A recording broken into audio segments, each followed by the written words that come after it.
In the US, prisons are a system that runs on the blood, sweat, and tears of people of color. The majority of inmates that are imprisoned are Black and Hispanic Americans. The NAACP states if African Americans and Hispanics were incarcerated at the same rate of whites, today's prisons and jail populations would decline by approximately 50%. Yes, private prisons do profit, and yes, they benefit the economy, but at what price? The opposition supports the idea of a system where employees who have jobs and feed families make a living off the suffering of people of color whose lives are perpetually a downward spiral, who are never able to have jobs or feed their own families. These are people who are subject to unfair treatment by the legal and prison systems, who are often incarcerated and subject to violent treatment in prison for petty crimes.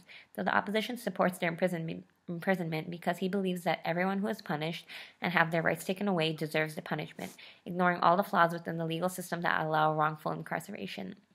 Because the majority of inmates are people of color, and these people are targeted by law enforcement at significantly higher rates than whites, the link between racism and prison abolition stands. Because we're addressing the injustices within the prison systems, we are addressing the larger issue of racism that frames it. My opponent states that every ill flaw is able to be fixed within a prison, but that statement is incorrect because he provides no suggestion as to how it can be done nor provide a time frame, as opposed to my idea that these initiatives would take much longer to enact than abolishing prisons.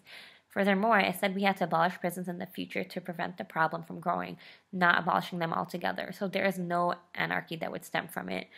His entire argument rests on the stance that would never allow racism to end, thus leading to larger problems in the future. My case should win because if we work to address these larger problems to prevent so-called anarchy, then we must first abolish future prisons, then we can work to fix flaws within the system that are left, so both can be achieved.